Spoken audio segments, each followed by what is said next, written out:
وہ کہنا تو چاہتا تھا پر کہہ نہ سکا، میں سیکھنا تو چاہتا تھا پر سیکھ نہ سکا، ہم جانا تو چاہتے تھے پر جا نہ سکے۔ ایسے جملے ہم اپنے ڈے ٹو ڈے لائف یعنی روزمرہ زندگی میں ضرور بولتے یا سنتے ہیں۔ ان جملوں کے لیے یہ اسٹرکچر یوز ہوتا ہے: subject plus wanted to plus V one یعنی first form of verb plus but could not plus V one یعنی فرسٹ فارم آف ورب۔ اچھی طرح سمجھنے کے لیے کچھ مثالیں دیکھتے ہیں۔ وہ کہنا تو چاہتا تھا پر کہہ نہ سکا، He wanted to sing but could not sing.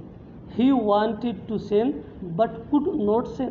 میں سیکھنا تو چاہتا تھا پر سیکھ نہ سکا، یعنی میں کوشش کر رہا تھا سیکھنے کی لیکن سیکھ نہ سکا۔ I wanted to learn but could not learn.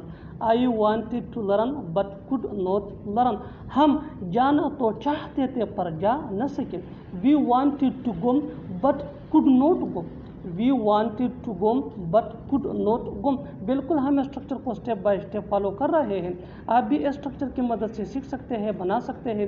ایسے بہت سے جملے انگریزی زبان میں آسانی سے that can be really helpful for you۔ اچھی طرح سمجھنے کے لیے ایک اور مثال دیکھتے ہیں۔ One more example for better understanding.